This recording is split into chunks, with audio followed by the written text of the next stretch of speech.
नमस्कार, आप देख रहे हैं ईस्टर्न स्काई मीडिया समाचार बुलेटिन के साथ मैं हूं स्वाति ढल। प्रधानमंत्री नरेंद्र मोदी 29 और 30 नवंबर को पूर्वोत्तर राज्यों की 2 दिवसीय यात्रा पर जाएंगे। अपनी यात्रा के दौरान नरेंद्र मोदी पूर्वोत्तर के 8 राज्यों के मुख्यमंत्रियों और पुलिस महानिदेशकों के साथ मुलाकात करेंगे। प्रधानमंत्री नरेंद्र मोदी ने 30 नवंबर को गुवाहाटी में सभी पूर्वोत्तर राज्यों के मुख्यमंत्रियों की बैठक बुलाई है, जिसमें उनके द्वारा सड़क, सीमा विकास, स्वास्थ्य और टेलीकॉम जैसे क्षेत्रों में चल रही विकास परियोजनाएं की समीक्षा किए जाने की उम्मीद है। वहीं नरेंद्र मोदी गुवाहाटी में होने वाले शीर्ष पुलिस अधिकारियों के 2 दिवसीय सम्मेलन में हिस्सा लेंगे। इस सम्मेलन में नॉर्थ ईस्ट के सभी राज्यों के डीजीपी और आईजीपी शामिल होंगे। सम्मेलन के दौरान वामपंथी उग्रवाद, सीमा पर आतंकवाद जैसे मुद्दे के अलावा इराक और सीरिया में इस्लामिक स्टेट के उभरने और अलकायदा के द्वारा भारतीय युवाओं को भर्ती करने के उनके प्रयास जैसे मुद्दे पर भी विस्तार से चर्चा होने की संभावना है। दिल्ली के हैंस ऑडिटोरियम में शनिवार को शहीद बिरसा मुंडा की 139वीं जयंती मनाई गई। ये समारोह आधुनिक इंडिया राष्ट्रीय समाचार पत्र के मुख्य संपादक डीके चौहान के द्वारा आयोजित करवाया गया था। डीके चौहान मूल रूप से असम के रहने वाले हैं और दिल्ली में पूर्वोत्तर राज्यों के लिए सामाजिक कार्यों में भी हिस्सा लेते रहते हैं। इस कार्यक्रम में असम के कैबिनेट मंत्री पृथ्वी माझी बतौर मुख्य अतिथि के तौर पर शिरकत करने वाले थे, लेकिन राजनीतिक गतिविधि में व्यस्तता के कारण नहीं आ सके। कार्यक्रम में एशिया पैसिफिक इंडिजिनियर्स की अध्यक्ष डॉक्टर मीनाक्षी मुंडा मौजूद थी। उन्होंने कहा कि नॉर्थ ईस्ट कम्युनिटी के लोग देश की राजधानी दिल्ली में बिरसा मुंडा की जयंती पर इस तरह के कार्यक्रम का आयोजन कर रहे हैं, ये काफ़ी सकारात्मक है, खासकर आदिवासी समाज के लिए। इस कार्यक्रम से पूरे देश में एकता की भावना आएगी। डीके चौहान ने इस कार्यक्रम पर खुशी व्यक्त करते हुए कहा कि बिरसा मुंडा जी का जो सपना था कि भारत एकता के सूत्र में बंधकर एक विकसित देश बने और जल, जंगल और जमीन को सुरक्षित रखी जाए। वहीं चौहान ने दिल्ली में हो रहे पूर्वोत्तर राज्यों के लोगों के साथ नस्लीय भेदभाव को गलत बताया और बिरसा मुंडा के जीवन से लोगों को सीख लेने की बात कही। कार्यक्रम में आदिवासी समाज के तमाम वरिष्ठ जन और बुद्धिजीवी लोग मौजूद थे। ये बिरसा जी सिर्फ नॉर्थ ईस्ट या सेंट्रल लेवल पे हम नहीं बांट सकते हैं इनको, एक ये पूरा इंडिया के लेवल पे हम इनको देखते हैं। और आज जो ट्राइबल सिचुएशन है, हम जिस सिचुएशन से गुजर रहे हैं, डिस्प्लेस्ड हैं हमारे लोग डिवाइडेड हैं। दिल्ली में आप देख सकते होंगे कि झारखंड से करीब 6 लाख से ऊपर लड़की महिलाएं एज ए डोमेस्टिक वर्कर्स के नाम से जानी जा रही हैं। ह्यूमन लेबर में बहुत बड़ा हमारा ग्रुप यहाँ पे सफर कर रहा है, ह्यूमन राइट्स वायलेट हो रहे हैं। शायद ये आदिवासी समाज की खासियत ही कहनी चाहिए कि एक आदिवासी भाई दूसरे स्टेट के आदिवासी भाई के जो फ्रीडम फाइटर है उनको एक सम्मान दे रहा है। हमारे लिए बहुत गर्व की बात है कि चौहान जी नॉर्थ ईस्ट के होते हुए सेंट्रल इंडिया के जो फ्रीडम फाइटर थे, जिनको हिस्ट्री में भी बहुत अच्छी जगह नहीं दी गई, नेशनल लेवल में हम बहुत कम हिस्ट्री के पेजेस पे उनको देखेंगे, कि ये हमारे लिए एक इंस्पिरेशन होना चाहिए कि हम बहुत सारी नेगेटिव बातों को एक तरफ करके अगर इंटेलेक्चुअल साथ में आ जाएं, बहुत सारी बातों को, इश्यूज को एक तरफ रखिए, ईगो एक तरफ रखिए, मुद्दा हमारा एक है, इश्यूज हमारे एक हैं। हमारे लोग जो डिवाइड हो रहे हैं, जो इंटेलेक्चुअल है, कम से कम वो समझ रहे हैं कि हमको कैसे यूनाइट होना है। यूनाइट होंगे तभी हम एक प्लेटफॉर्म पे आ सकते हैं। जैसे सेंसस की बात मैंने कही, ये सेंसस सिर्फ नॉर्थ ईस्ट का नहीं होगा, सेंट्रल का नहीं होगा, ये सभी के लिए फायदेमंद होगा। और एक बार अगर हमारे पास कोड आ जाता है तो बहुत सारी चीजों के, तो मेरा ख्याल है कि हम नॉर्थ ईस्ट में भी लोगों को सपोर्ट करें जा करके। अगर हमारे लोग वहाँ पे सफर करते हैं तो हमारे यहाँ के भी लोगों को वहाँ पे जा करके सपोर्ट करना चाहिए। हमें हाथ मिलाना है साथ में।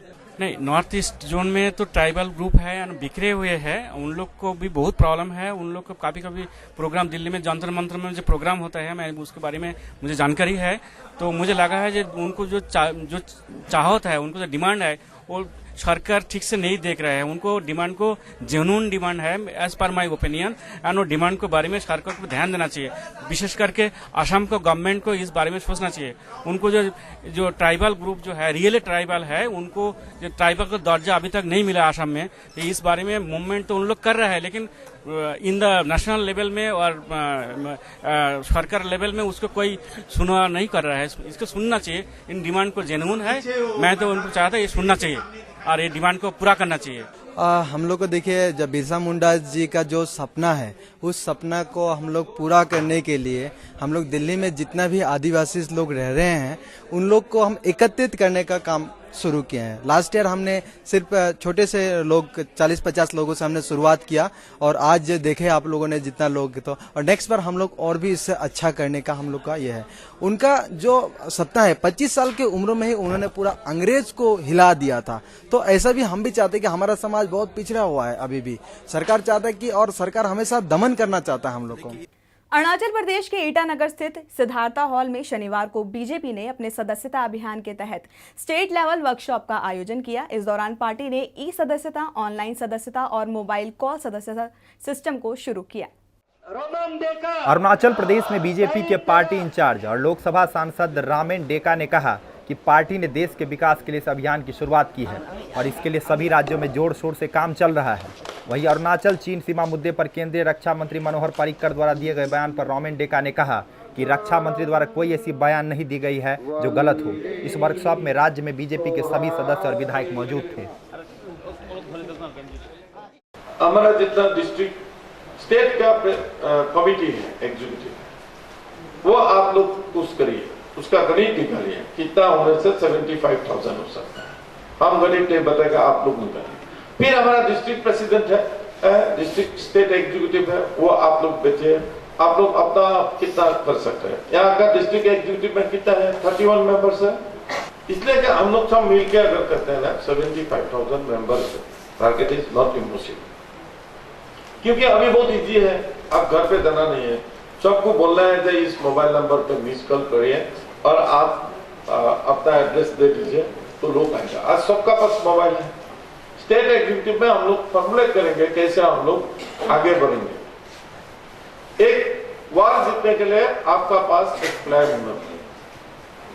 यहाँ जब इलेक्शन होगा वो प्लान होना पड़ेगा। वो क्योंकि बहुत शॉर्ट टाइम आप लोग को मिला, इसलिए आप लोग यहाँ सरकार नहीं कर पाए। अभी यहाँ सेंट्रल गवर्नमेंट का बहुत फंड आएगा। ये फंड का ऊपर आप लोग नजर रखिए, आरटीआई करिए, काम ठीक से हुआ क्या नहीं है।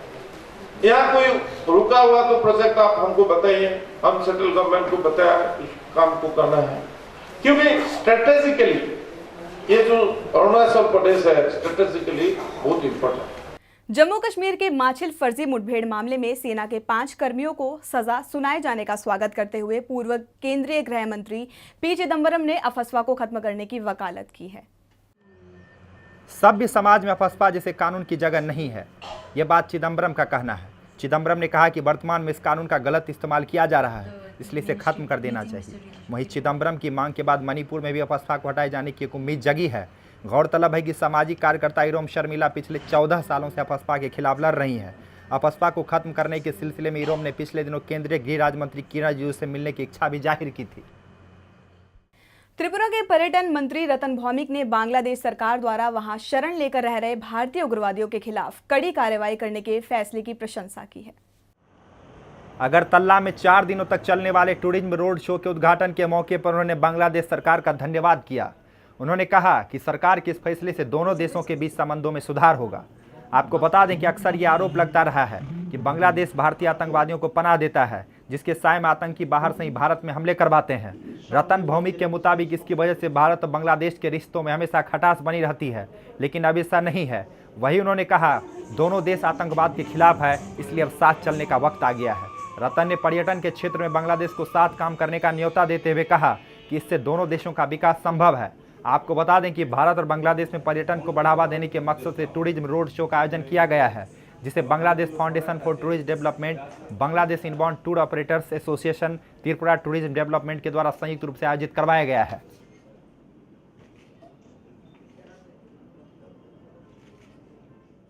अरुणाचल प्रदेश के पासीघाट में लोग एटीएम जैसी बुनियादी सुविधाओं से महरूम हैं। पूर्वी सियांग जिले के मुख्यालय पासीघाट में कुल 8 एटीएम हैं, लेकिन उनमें से एक भी सुचारू रूप से काम नहीं करता। प्रदेश की राजधानी ईटानगर के बाद सिर्फ पासीघाट ऐसा शहर है जहां पर म्युनिसिपल कॉरपोरेशन है, लेकिन यहां के लोगों के लिए एटीएम एक सपना बनकर रह गया है। पासीघाट के लोगों का कहना है कि वहां कोई भी एटीएम एक हफ्ते से ज़्यादा नहीं चलती और ख़राब हो जाती है। लोगों का ये भी कहना है कि इसके लिए कई बार प्रशासन को शिकायत की गई है, लेकिन कभी कोई उचित कदम नहीं उठाया गया। पब्लिक का एटीएम जो है यहाँ में 7 एटीएम है, लेकिन अभी तो कोई एटीएम का काम ही नहीं है। हम लोग दूर दूर से आता है, कोई यहाँ रेस्टोरेंट नहीं है, एटीएम का क्या चीज़ होता है, मैनेजर लोग हम लोग को रिस्पेक्ट नहीं करता है, पब्लिक लोग को। हम लोग एटीएम नहीं तो एटीएम में शॉप पकाने से भी ठीक है, शेयर में पिक देने से ठीक है। एटीएम ठीक होना चाहिए, आज के बाद एटीएम मतलब बढ़िया से होना चाहिए। हम ये बोलते हैं कि पब्लिक लोग डिमांड है एटीएम लोग को ठीक करना है। अरुणाचल प्रदेश के ईटानगर स्थित बैंक्वेट हॉल में शनिवार को ऊर्जा संरक्षण पर स्टेट लेवल पेंटिंग कंपटीशन का आयोजन किया गया। अरुणाचल प्रदेश के एनएचपीसी विभाग और एपीडा द्वारा national campaign and energy conservation के एक भाग के रूप में कंपटीशन का आयोजन किया गया था। मीडिया से बातचीत करते हुए अरुणाचल प्रदेश एनएचपीसी के एग्जीक्यूटिव डायरेक्टर रोनिल कुमार ने बताया कि भविष्य की पीढ़ी के लिए ऊर्जा बचाने के लिए लोगों को जागरूक किया जा रहा है। उन्होंने ये भी बताया कि एनएचपीसी पहले से ही राज्य के ऊर्जा संसाधनों के संरक्षण को बढ़ावा देने के लिए कई ऐसी प्रतियोगिताओं का आयोजन करते आ रहा है। प्रतियोगिता के विजेता को विज्ञान भवन में भारत के राष्ट्रपति द्वारा सम्मानित किया जाएगा। This is a national campaign for energy conservation. It is not restricted to the state of Arunachal only. It is done all over the country, but in the state of Arunachal, NHPC is the coordinating public sector unit. Through this, all our energy needs the country cannot meet. But even if we save some energy, even that is a big contribution. So basically, this energy conservation is aimed at that. That is the main motive of organizing this, and we are doing this every year. And in future also this will be done. And I hope all these young students who are participating, they will become our brand ambassadors for the future energy conservation efforts of the country. Thank you. Who will sponsor for the prize distribution, sir? Is it NHPC? No, this is Bureau of Energy Efficiency. We are only coordinating this event. At the national level, this is being sponsored by this, you see that Bureau of Energy Efficiency under the Ministry of Power. Now, how many students are participating in this painting competition? I think this year we have crossed more than 10,000. Last year it was 6,000 odd, but this year we have crossed, it is nearly 11,000. And in the years to come, I think this number will go on increasing. Because this is a national effort. An effort something like that Swachh Bharat. This is also energy conservation is very important. So I hope more and more schools and more students, even from the remotest parts of Arunachal, they participate, and it will be really a proud moment for NHPC if somebody from say some remote area, the Tirap or Changlang, if he is given the prize and he takes the prize from Honorable President of India in Vigyan Bhavan, which is going to be held shortly. Delhi के Shankarlal concert hall में शनिवार को मणिपुर की much awaited film Delhi malayi की special screening रखी गई। Manipur young minds association Delhi के द्वारा स्पेशल स्क्रीनिंग की गई थी। इस फिल्म में दिल्ली में रह रहे नॉर्थ ईस्ट के लोगों के जीवन को दिखाया गया है कि किस तरह से उनके साथ चेहरे के आधार पर भेदभाव किया जाता है और उन पर नस्लीय टिप्पणी की जाती है। फिल्म की स्क्रीनिंग के प्रीमियर के दौरान फिल्म स्टार के साथ साथ स्टूडेंट वेलफेयर दिल्ली यूनिवर्सिटी के deputy dean doctor Shanta cruise Singh, north east helpline की फाउंडर अलाना गुनमी, मणिपुर को रिप्रेजेंट करने वाले नागा और कुकी स्टूडेंट समेत दिल्ली पुलिस के नॉर्थ ईस्ट रिप्रेजेंटेटिव मौजूद रहे। इस दौरान फिल्म के प्रोड्यूसर राजू सिंह ने फिल्म के बारे में जानकारी दी, साथ ही उम्मीद जताई है कि फिल्म दर्शकों को बहुत ही पसंद आएगी।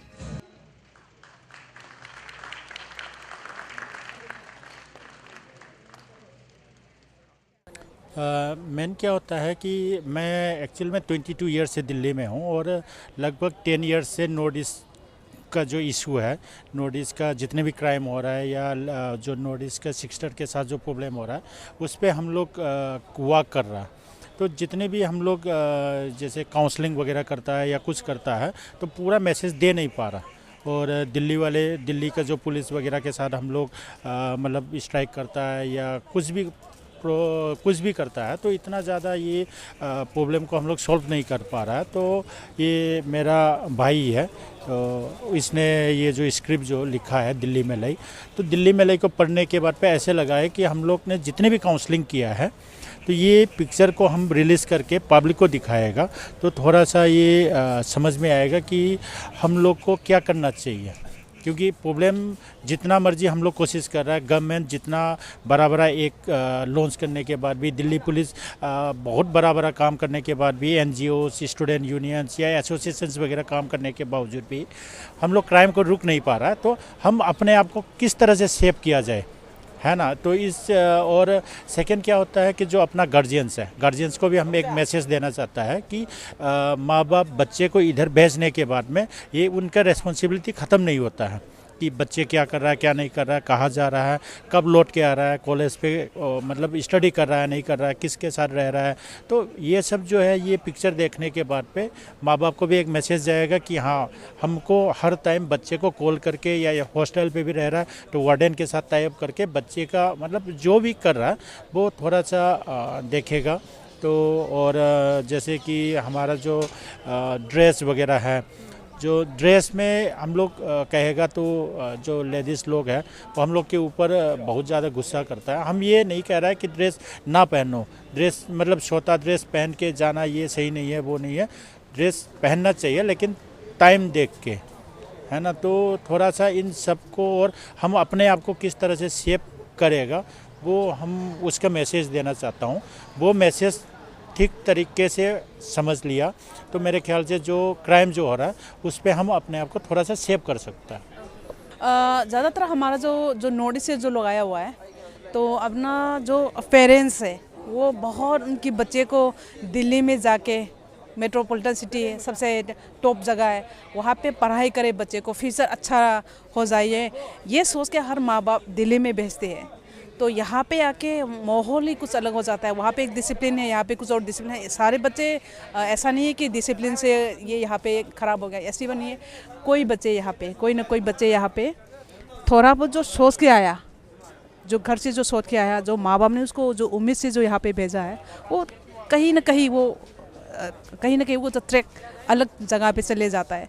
तो हम लोग ने सोचा ये जो दिल्ली में लेके जो पिक्चर है, हम लोग थोड़ा सा, हम लोग इसको मणिपुर में है जो यहाँ पे जो पढ़ रहा है, थोड़ा सा भी उसको क्लास लेसन दे सके कि आप लोगों को कहाँ पे फोकस करना चाहिए। क्योंकि माँ बाप जो बच्चे को यहाँ पे भेजता है तो ह्यूज अमाउंट और होप के साथ यहाँ पे भेजते हैं, और कई बच्चे यहाँ से अच्छे बच्चे मतलब टॉप भी बन के आता है, यहाँ से जो माइनस करके जड़ जाता है। बहुत लोग हम लोग ने देखा है, कोई टेबलेट खाते हैं, कोई निशा में चले जाता है, कोई ये टॉप जो बच्चे हैं ग्रेजुएट तक पास नहीं हो पाता, कोई बच्चे।